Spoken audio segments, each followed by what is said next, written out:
नमस्कार दोस्तों, स्वागत है आपका एपी एजुकेशन सेंटर में। आज हम बात करेंगे भूगोल के महत्वपूर्ण प्रश्नों की, जो आपके आने वाले रेलवे, एसएससी, यूपीएससी और अन्य प्रतियोगी परीक्षाओं के लिए बेहद जरूरी है। तो चलिए बिना समय गंवाए शुरू करते हैं आज का भूगोल सफर, जहां हर सवाल आपकी सफलता के एक कदम और करीब ले जाएगा। और हाँ दोस्तों, अगर आपको वीडियो पसंद आए, अच्छी लगे तो वीडियो को लाइक कर दीजिएगा और साथ ही साथ चैनल को भी सब्सक्राइब कर लीजिएगा, क्योंकि दोस्तों इस चैनल पर आपको रोजाना जो है टॉपिक वाइज क्लास कराई जाती है। चलिए मेरे प्यारे साथियों, पहला प्रश्न आपके स्क्रीन पे है। भारत का सबसे बड़ा राज्य क्षेत्रफल के अनुसार कौन सा है? मैं आपको बता दूं दोस्तों कि मेरे आंसर देने से पहले अपना एक आंसर टिक कर लीजिएगा और लास्ट में कमेंट करके जरूर बताइएगा कि आपने कितने प्रश्नों के आंसर सही किए हैं। ठीक है, तो चलिए बताइएगा, भारत का सबसे बड़ा राज्य क्षेत्रफल के अनुसार कौन सा है? तो दोस्तों ये राजस्थान है। ठीक है, भारत का सबसे बड़ा राज्य क्षेत्रफल के अनुसार राजस्थान है, यानी ऑप्शन सी राजस्थान आपका बिल्कुल सही जवाब हो जाएगा। चलिए दोस्तों, अगला प्रश्न है, भारत की सबसे लंबी नदी कौन सी है? बहुत ही सिंपल सवाल है दोस्तों, भारत की सबसे लंबी नदी कौन सी है? तो दोस्तों ये गंगा नदी है। चलिए नेक्स्ट क्वेश्चन है, भारत में सूरज की पहली किरण कहाँ पड़ती है? बहुत ही अच्छा प्रश्न है दोस्तों, भारत में सूरज की पहली किरण जो है ये किस राज्य पे पड़ती है? तो दोस्तों ये अरुणाचल प्रदेश में पड़ती है, यानी ऑप्शन बी हो जाएगा इस प्रश्न का बिल्कुल सही जवाब। चलिए नेक्स्ट क्वेश्चन है, पृथ्वी की सबसे ऊपरी परत को क्या कहा जाता है? बताइएगा, पृथ्वी की सबसे ऊपरी परत को क्या कहा जाता है? तो दोस्तों ये क्रस्ट कहा जाता है। ठीक है, ध्यान दीजिएगा, जो पृथ्वी की सबसे ऊपरी परत है इसे क्रस्ट कहा जाता है। चलिए नेक्स्ट क्वेश्चन है, त्रिवेणी संगम कहाँ स्थित है? बहुत ही सिंपल सवाल है दोस्तों, त्रिवेणी संगम कहाँ स्थित है? तो दोस्तों ये प्रयागराज में स्थित है। ठीक है दोस्तों, जो त्रिवेणी संगम है ये प्रयागराज में स्थित है। चलिए नेक्स्ट क्वेश्चन है, कावेरी जल विवाद किन राज्यों के बीच है? बताइएगा, बहुत ही जबरदस्त प्रश्न है दोस्तों, कावेरी जल विवाद किन राज्यों के बीच है? तो दोस्तों ये तमिलनाडु और कर्नाटक के बीच है। ठीक है दोस्तों, जो कावेरी जल विवाद है ये तमिलनाडु और कर्नाटक राज्य के बीच में है। चलिए दोस्तों, अगला प्रश्न है, भारत में मानसून यानी वर्षा ऋतु किस महीने में शुरू होती है? बताइएगा, भारत में मानसून यानी वर्षा ऋतु जो है ये किस महीने में शुरू होती है? तो दोस्तों ये जून के महीने में शुरू होती है। ठीक है दोस्तों, भारत में जो मानसून है ये जून के महीने में शुरू होता है। चलिए दोस्तों, नेक्स्ट क्वेश्चन है, विश्व का सबसे बड़ा रेगिस्तान कौन सा है? बताइएगा, विश्व का सबसे बड़ा रेगिस्तान कौन सा है? तो दोस्तों विश्व का सबसे बड़ा रेगिस्तान जो है ये सहारा है। ठीक है दोस्तों, विश्व का सबसे बड़ा रेगिस्तान जो है ये सहारा रेगिस्तान है। चलिए दोस्तों, अगले प्रश्न का सही आंसर दीजिएगा, ब्लैक सॉइल किस फसल के लिए उपयुक्त होती है? बताइएगा, बहुत ही अच्छा प्रश्न है दोस्तों, ब्लैक सॉइल किस फसल के लिए उपयुक्त होती है? तो मेरे प्यारे साथियों ये कपास के लिए उपयुक्त होती है। ठीक है, यानी ऑप्शन सी कपास आपका बिल्कुल सही जवाब हो जाएगा। चलिए दोस्तों, नेक्स्ट क्वेश्चन है, भारत का सबसे ऊंचा जलप्रपात कौन सा है? Very very important question. बताइएगा, भारत का सबसे ऊंचा जलप्रपात कौन सा है? तो मैं कहूँगा दोस्तों ये जोग जलप्रपात है, यानी ऑप्शन ए बनेगा इस प्रश्न का बिल्कुल सही जवाब। ठीक है दोस्तों, ध्यान दीजिएगा, भारत का सबसे ऊंचा जलप्रपात जोग जलप्रपात है। चलिए दोस्तों, नेक्स्ट क्वेश्चन है, कर्क रेखा भारत के कितने राज्यों से होकर गुजरती है? बताइएगा, कर्क रेखा भारत के कितने राज्यों से होकर गुजरती है? तो दोस्तों ये 8 राज्यों से होकर गुजरती है। ठीक है दोस्तों, जो कर्क रेखा है ये भारत के 8 राज्यों से होकर गुजरती है। चलिए बताइएगा, झीलों का नगर किसे कहा जाता है? बताइएगा, झीलों का नगर किसे कहा जाता है? तो मेरे प्यारे साथियों ये उदयपुर को कहा जाता है। ठीक है दोस्तों, झीलों का नगर जो है ये उदयपुर को कहा जाता है। चलिए दोस्तों, नेक्स्ट क्वेश्चन है, भारत का सबसे बड़ा बंदरगाह कौन सा है? चलिए बताइएगा, भारत का सबसे बड़ा बंदरगाह कौन सा है? तो दोस्तों ये जवाहरलाल नेहरू पोर्ट है। ठीक है दोस्तों, जवाहरलाल नेहरू बंदरगाह जो है ये भारत का सबसे बड़ा बंदरगाह है। चलिए दोस्तों, अगला प्रश्न देखिएगा, थार मरुस्थल भारत के किस राज्य में स्थित है? बहुत ही अच्छा प्रश्न है दोस्तों, ये प्रश्न दोस्तों आपके एग्जाम में बार बार पूछा जाता है। चलिए बताइएगा, थार मरुस्थल भारत के किस राज्य में स्थित है? तो दोस्तों ये राजस्थान राज्य में स्थित है। ठीक है दोस्तों, थार मरुस्थल जो है ये भारत के राजस्थान राज्य में स्थित है। चलिए मेरे प्यारे साथियों बताइएगा, दुनिया की सबसे लंबी पर्वतमाला कौन सी है? बताइएगा, दुनिया की सबसे लंबी पर्वतमाला कौन सी है?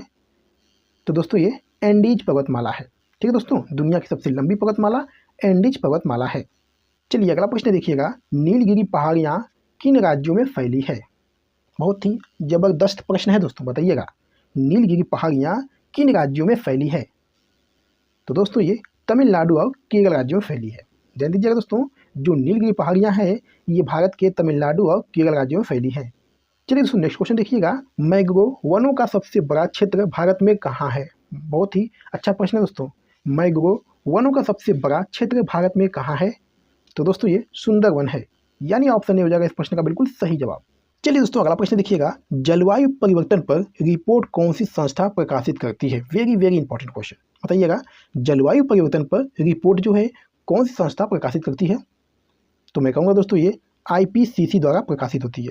IPCC का दोस्तों पूरा नाम है inter governmental panel on climate change, यानी दोस्तों जलवायु परिवर्तन पर अंतर सरकारी पैनल, ठीक है। यानी ऑप्शन बी बनेगा दोस्तों इस प्रश्न का बिल्कुल सही जवाब, ठीक है। जलवायु परिवर्तन पर रिपोर्ट जो है ये IPCC द्वारा प्रकाशित किया जाता है।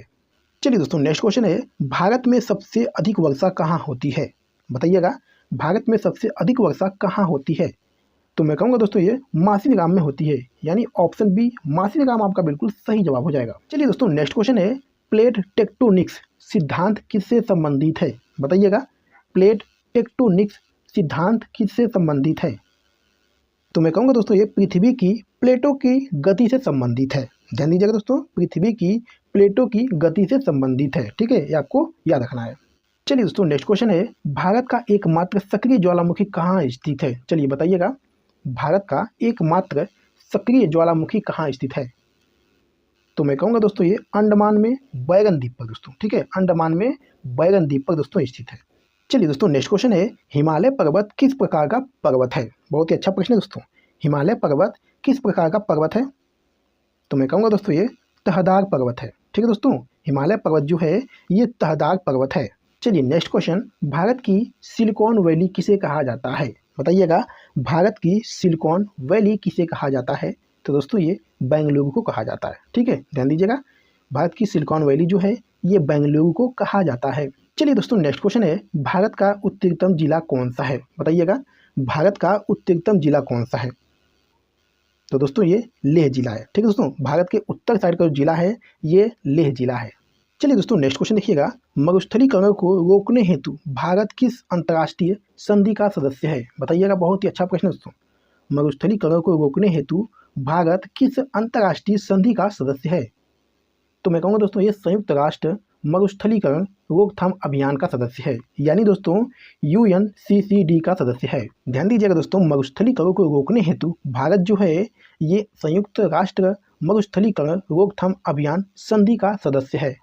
चलिए दोस्तों अगला प्रश्न देखिएगा, किस राज्य को भारत का धान का कटोरा कहा जाता है? बताइएगा बहुत ही अच्छा प्रश्न दोस्तों, किस राज्य को भारत का धान का कटोरा कहा जाता है? तो दोस्तों ये छत्तीसगढ़ को कहा जाता है, ठीक है दोस्तों, ध्यान दीजिएगा दोस्तों, छत्तीसगढ़ को भारत का धान का कटोरा कहा जाता है। चलिए दोस्तों नेक्स्ट क्वेश्चन देखिएगा, मानव विकास सूचकांक किस संस्था द्वारा जारी किया जाता है? बहुत ही अच्छा प्रश्न है दोस्तों, बताइएगा मानव विकास सूचकांक किस संस्था द्वारा जारी किया जाता है? तो मैं कहूँगा दोस्तों ये UNDP द्वारा जारी किया जाता है। UNDP का दोस्तों पूरा नाम है यूनाइटेड नेशन डेवलपमेंट प्रोग्राम, इसका दोस्तों हिंदी नाम हो जाएगा संयुक्त राष्ट्र विकास कार्यक्रम, ठीक है दोस्तों। मानव विकास सूचकांक दोस्तों UNDP संस्था द्वारा जारी किया जाता है और इसका नाम दोस्तों हो जाएगा यूनाइटेड नेशन डेवलपमेंट प्रोग्राम, ये आपको ध्यान देना है।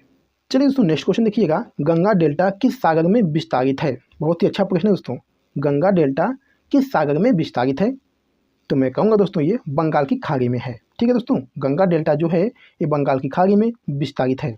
चलिए दोस्तों नेक्स्ट क्वेश्चन है, पवन ऊर्जा में अग्रणी राज्य कौन सा है? बताइएगा बहुत ही अच्छा प्रश्न दोस्तों, पवन ऊर्जा में अग्रणी राज्य कौन सा है? तो दोस्तों ये तमिलनाडु है। चलिए दोस्तों नेक्स्ट क्वेश्चन है, क्योटो प्रोटोकॉल किससे संबंधित है? बहुत ही अच्छा प्रश्न दोस्तों, क्योटो प्रोटोकॉल किससे संबंधित है? तो दोस्तों ये ग्रीन हाउस गैसों का नियंत्रण से संबंधित है, ठीक है दोस्तों, ग्रीन हाउस गैसों का नियंत्रण से संबंधित है, ये आपको ध्यान देना है। क्योटो प्रोटोकॉल किससे संबंधित है?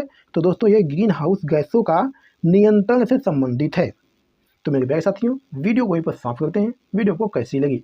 वीडियो अगर आपको पसंद आई है, अच्छी लगी है तो वीडियो को लाइक करके चैनल को जरूर से सब्सक्राइब कर लें, क्योंकि दोस्तों इस चैनल पर आपको रोजाना जो है टॉपिक वाइज क्लास कराई जाती है। तो चलिए फिर मिलते हैं आपसे अगली वीडियो में किसी महत्वपूर्ण टॉपिक पे, तब तक के लिए जय हिंद, वंदे मातरम।